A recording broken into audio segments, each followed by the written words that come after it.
യാക്കോബ് ശ്ലീഹായുടെ ലേഖനം 5-ാം അധ്യായം 6 മുതൽ 11 വരെ തിരുവചനങ്ങൾ. ബാർക്കുമോർ. പുണ്യവാനെ നിങ്ങൾ കുറ്റം ആരോപിച്ചു കൊന്നു, അവനോ നിങ്ങളോട് എതിർത്ത് നിന്നില്ല. എൻ്റെ സഹോദരന്മാരെ, കൃഷിക്കാരൻ തൻ്റെ നിലത്തിൽ വിലയേറിയ ഫലങ്ങൾക്ക് വേണ്ടി കാത്തിരിക്കുകയും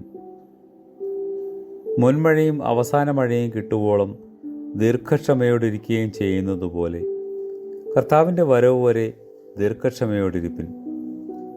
ഇങ്ങനെ നിങ്ങളും ക്ഷമയോടിരുന്ന് നിങ്ങളുടെ ഹൃദയങ്ങളെ ഉറപ്പിക്കണം.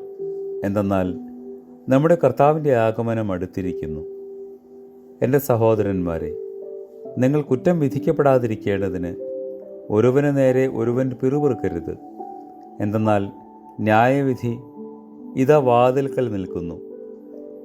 എൻ്റെ സഹോദരന്മാരെ, കർത്താവിൻ്റെ നാമത്തിൽ സംസാരിച്ചവരായ പ്രവാചകന്മാരെ, നിങ്ങളുടെ കഷ്ടതകളിൽ ദീർഘക്ഷമയ്ക്ക് മാതൃകയായി സ്വീകരിച്ചു കൊള്ളണം. സഹിച്ചവർ ഭാഗ്യവാന്മാരെന്ന് നാം പറയുന്നു. ഇയ്യോബിൻ്റെ സഹനത്തെ നിങ്ങൾ കേട്ടിട്ടുണ്ട്. കർത്താവ് അദ്ദേഹത്തിന് നൽകിയ അവസാനം നിങ്ങൾ കണ്ടിട്ടുമുണ്ട്. എന്തെന്നാൽ കർത്താവ് കാരുണ്യവാനും ദയാലുവുമാകുന്നു. കർത്താവേ, ഞങ്ങൾ പാപികളാകുന്നു എന്ന് ഞങ്ങൾ ഏറ്റുപറയുന്നു. ഞങ്ങളോട് കരുണയുണ്ടാകണമേ. ആമേൻ.